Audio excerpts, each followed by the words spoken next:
കേരള ഗവൺമെന്റിൽ നിന്ന് ഒരു ചരിത്ര പ്രഖ്യാപനം ഉണ്ടായി. PSC എഴുതാൻ പോകുന്ന ഉദ്യോഗാർത്ഥികളുടെ പ്രായപരിധി 40 വയസ്സായി ഉയർത്തി. ഈ വീഡിയോ ഇന്നലെ നമ്മുടെ സൂപ്പർ നോട്ട്സിന്റെ യൂട്യൂബ് ചാനലിലൂടെ നമ്മൾ പബ്ലിഷ് ചെയ്തു. അതിന് താഴെ സമ്മിശ്രമായ കുറെ അധികം കമന്റുകൾ കണ്ടു. ആ കമന്റുകളിൽ നിന്നാണ് ഈ വീഡിയോ ഉടലെടുക്കുന്നത്. മക്കളെ, 40 വയസ്സ്, അതായത് 36 വയസ്സായിരുന്ന ജനറൽ കാറ്റഗറിയുടെ പ്രായപരിധി 40 വയസ്സിലേക്ക് ഉയർത്തി എന്നുള്ളത് കുറെ അധികം ഉദ്യോഗാർത്ഥികൾക്ക് സന്തോഷം നൽകുന്നതും അതിനോടൊപ്പം പലരുടെയും സന്തോഷം കെടുത്തിയതുമായി കണ്ടു. എന്താണ് സന്തോഷം കെടുത്താനുള്ള കാരണം? നിങ്ങളുടെ അവസരം ഇതിലൂടെ നഷ്ടപ്പെടുന്നുണ്ടോ? നിങ്ങളുടെ കോമ്പറ്റീഷൻ കൂടുന്നുണ്ടോ? നമുക്ക് വളരെ ഡീറ്റെയിൽഡ് ആയിട്ടൊന്ന് പരിശോധിക്കാം. അതിനു മുൻപ് 2013 ഏപ്രിൽ മാസം 1-ന് ശേഷം സർവീസിൽ നിന്ന് വിരമിക്കുന്നവരുടെ വിരമിക്കൽ പ്രായം 60 വയസ്സാക്കി കേരള ഗവൺമെന്റ് ഉയർത്തിയിട്ടുണ്ടായിരുന്നു. അത് പങ്കാളിത്ത പെൻഷൻ വന്നതിന്റെ ഭാഗമായിട്ടാണ് അങ്ങനെ ഒരു തീരുമാനമുണ്ടായത്. അതായത് 56 വയസ്സായിരുന്ന പ്രായപരിധി 60 വയസ്സ് എന്ന് പറയുന്ന പ്രായത്തിലേക്ക് ഉയർത്തി പെൻഷൻ പ്രായം ഉയർത്തുകയുണ്ടായി. അപ്പം ആ സമയത്തും ഇതേപോലെ കുറെ അധികം ചർച്ചകളൊക്കെ നടന്നിട്ടുണ്ടായിരുന്നു. പക്ഷേ പ്രായപരിധി, പരീക്ഷയ്ക്ക് അപ്ലൈ ചെയ്യാനുള്ള പ്രായപരിധി അപ്പോഴും 36 വയസ്സായിട്ട് തുടരുകയാണ് ചെയ്തത്. ഇതിനു മുൻപ് COVID-19 എന്ന് പറയുന്ന ഒരു പ്രതിസന്ധി ലോകത്തെ മുഴുവൻ അലട്ടുമ്പോൾ ആ സമയത്ത് പഠനം പാതി വഴിയിൽ ഉപേക്ഷിക്കപ്പെട്ട കുറെ അധികം ഉദ്യോഗാർത്ഥികൾ അന്നേ ശബ്ദം ഉയർത്തിയിരുന്നു. ഞങ്ങൾക്ക് പ്രായപരിധിയിൽ ഒരു വ്യത്യാസം വരുത്തേണ്ടതാണ്, ഞങ്ങളുടെ അവസരം അന്ന് നഷ്ടപ്പെട്ടിട്ടുണ്ട്, COVID-19 കാരണം പഠനം ലോക്ക്ഡൌണും മറ്റുമൊക്കെയായി പാതി വഴിയിൽ ഉപേക്ഷിക്കപ്പെട്ടു പോയിട്ടുണ്ട് എന്ന് കുറെ അധികം ഉദ്യോഗാർത്ഥികൾ അതേ സമയത്തെ ശബ്ദം ഉയർത്തിയിട്ടുണ്ടായിരുന്നു. പക്ഷെ ആ സമയത്ത് അനുകൂലമായിട്ടുള്ള ഒരു നിലപാട് ഗവൺമെന്റിന്റെ ഭാഗത്തുനിന്ന് ഉണ്ടായിരുന്നില്ല. നിലവിൽ ഇലക്ഷനുമായി ബന്ധപ്പെട്ടാണോ, അല്ലെങ്കിൽ ഇലക്ഷന് ഒരു സ്വാധീനം ഉണ്ടാക്കാൻ വേണ്ടി, ഉദ്യോഗാർത്ഥികളുടെ ഇടയിൽ സ്വാധീനം ഉണ്ടാക്കാൻ വേണ്ടി ചെയ്തതാണോ, എന്തായാലും ഇത് വന്നതുകൊണ്ട് കുറച്ച് കുട്ടികൾക്കെങ്കിലും, അന്ന് അവസരം നഷ്ടപ്പെട്ടു പോയ കുറച്ച് കുട്ടികൾക്കെങ്കിലും ഉപകാരപ്പെടും എന്നുള്ളതിൽ യാതൊരു സംശയവുമില്ല.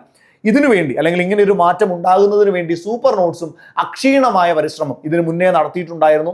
നമ്മളുടെ ഭാഗത്ത് നിന്ന് നിരന്തരമായ വീഡിയോസ് വന്നിട്ടുണ്ടായിരുന്നു. കുട്ടികൾക്ക് അനുകൂലമായിട്ടൊരു നിലപാട് ഉണ്ടാകണമെന്ന് ഉറക്കെ ഉദ്ഘോഷിക്കാനായിട്ട് സൂപ്പർ നോട്ട്സ് പലപ്പോഴും ശ്രമിച്ചിട്ടുണ്ടായിരുന്നു. അതിൻ്റെയൊക്കെ ഭാഗമായിട്ട് ഇപ്പോൾ ഇങ്ങനെയൊരു തീരുമാനം ഉണ്ടായപ്പോൾ തീർച്ചയായും ഞങ്ങൾക്കും ഒരുപാട് സന്തോഷം ഉണ്ടായിട്ടുണ്ട്. കാരണം കുറെ അധികം ഉദ്യോഗാർത്ഥികൾക്ക് വീണ്ടും അവസരം കിട്ടുന്നു എന്നുള്ളതാണ്. പക്ഷെ ഇവിടെ നിലവിലുള്ള ഉദ്യോഗാർത്ഥികൾ, അല്ലെങ്കിൽ പ്രായപരിധിക്കുള്ളിൽ നിൽക്കുന്ന ഉദ്യോഗാർത്ഥികൾ, അവർക്ക് കോമ്പറ്റീഷൻ കൂടുന്നുണ്ടോ? വരാൻ പോകുന്ന വളരെ പ്രതീക്ഷയോടെ കാത്തിരുന്ന പരീക്ഷകൾക്ക് വീണ്ടും ശക്തമായ ഒരു കോമ്പറ്റീഷനെ അഭിമുഖീകരിക്കേണ്ടി വരുമോ? ഒരുപാട് ഉദ്യോഗാർത്ഥികൾ വീണ്ടും ആപ്ലിക്കേഷൻ കൊടുക്കാനായിട്ട് ഇത് കാരണമാകുമോ? ഇതാണ് നിലവിലത്തെ ആശങ്ക. മക്കളെ, മറ്റ് സംസ്ഥാനങ്ങളൊന്ന് പരിശോധിച്ചാൽ, ഇപ്പോൾ കേരളം 40 വയസ്സാക്കിയതിന് മുൻപ് മറ്റ് സംസ്ഥാനങ്ങളൊന്ന് പരിശോധിച്ചാൽ, തെലങ്കാന എന്ന് പറയുന്ന സംസ്ഥാനത്ത് നിലവിൽ 46 വയസ്സാണ് ഏജ് ലിമിറ്റ്. ദെൻ ഗോവയിലേക്ക് എത്തിയാൽ അത് 45 ആണ്. ആന്ധ്രാപ്രദേശിലേക്ക് എത്തിയാൽ 42 ആണ്. ഒഡീഷയിൽ അത് 42 ആണ്. ഹരിയാനയിൽ 42 ആണ്. ഉത്തരാഖണ്ഡിൽ 42 ആണ്. ഛത്തീസ്ഗഡിൽ 40 ആണ്. മധ്യപ്രദേശിൽ 40 ആണ്. ഉത്തർപ്രദേശിൽ 40 ആണ്.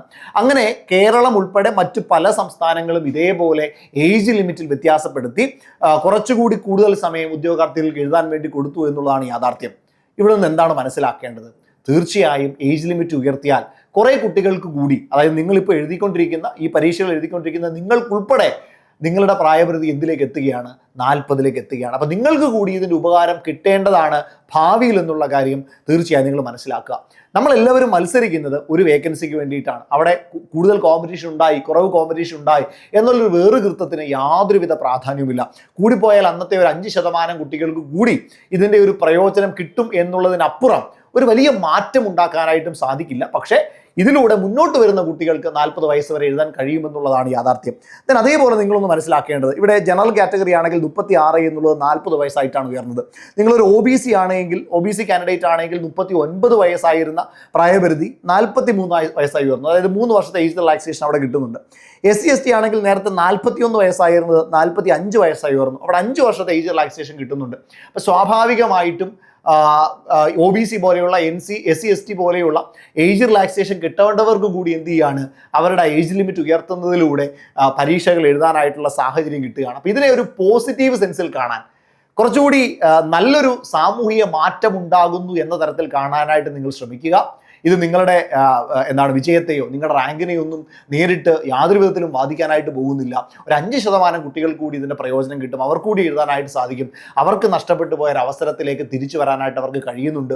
ഇതിൻ്റെ ആനുകൂല്യം തുടർന്ന് നിങ്ങൾക്കും നിങ്ങളുടെ പ്രായം 36 വയസ്സ് കഴിഞ്ഞാലും വീണ്ടും എഴുതാനുള്ള ഒരു പ്രായത്തിലേക്ക് എത്തും, അല്ലെങ്കിൽ നിങ്ങൾക്കും അതിന് ഉപയോഗം കിട്ടുമെന്നുള്ള ഒരു നല്ല വശം കാണാനായിട്ട് ശ്രമിക്കുക. അത്തരത്തിൽ നിങ്ങൾ നിങ്ങളുടെ പഠനം കുറച്ചുകൂടി ഉഷാറാക്കുക, കുറച്ചുകൂടി ആവേശത്തോടു കൂടിയിട്ടാക്കുക. പഠനം മതിയാക്കി ബുക്കുകളൊക്കെ മാറ്റിവെച്ച ആളുകൾ വീണ്ടും പഠനത്തിൻ്റെ ട്രാക്കിലേക്ക് എത്തുക. നിങ്ങളുടെ അവസരം നിങ്ങൾക്ക് വേണ്ടി ഒരു അവസരം കൂടി, ഒരു വാതായനം കൂടി തുറക്കുന്നു എന്ന് കാണുക. അത്തരത്തിൽ കുറച്ചുകൂടി വിശാലമായി ചിന്തിച്ചുകൊണ്ട് നമ്മൾ നമ്മുടെ പഠനത്തെ സമീപിക്കാം. സമയം ഒട്ടുമില്ല. വരാനിരിക്കുന്ന പരീക്ഷകളെ കുറച്ചുകൂടി തീവ്രമായി സമീപിക്കേണ്ട സമയമാണ്. അത്തരത്തിൽ അനാവശ്യ ചിന്തകളിലേക്ക് പോയി നിങ്ങളുടെ അവസരം വെറുതെ നഷ്ടപ്പെടുത്താതെ കൂടുതൽ ശക്തിയോടുകൂടി പഠിക്കാനായിട്ട് നിങ്ങൾക്ക് പറ്റട്ടെ. പ്രത്യേകിച്ച് company board assistant, university assistant, company board LGS പോലെയുള്ള ഫോഴ്സ് പരീക്ഷകൾ പോലെയുള്ള ഒരുപാട് അവസരങ്ങളാണ് നിങ്ങളുടെ മുൻപിൽ നിൽക്കുന്നത്.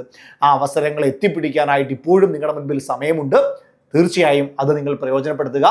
കൂടുതൽ എന്തെങ്കിലും നിങ്ങൾക്ക് അറിയാനായിട്ടുണ്ടെങ്കിൽ താഴെ ഒരു ഗൂഗിൾ ഫോം കാണും, അത് ഫസ്റ്റ് കമൻ്റായിട്ട് പിൻ ചെയ്തിട്ടുണ്ടായിരിക്കും. ജസ്റ്റ് ഒന്ന് ടൈപ്പ് ചെയ്തിട്ടോടാം.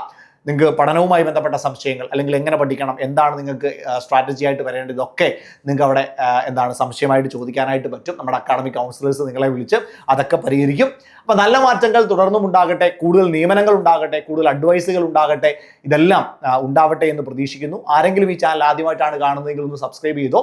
ഇതേപോലെയുള്ള ഇൻഫോർമേറ്റീവ് വീഡിയോസ് നിങ്ങളിലേക്ക് എത്തുന്നതായിരിക്കും. Thank you so much.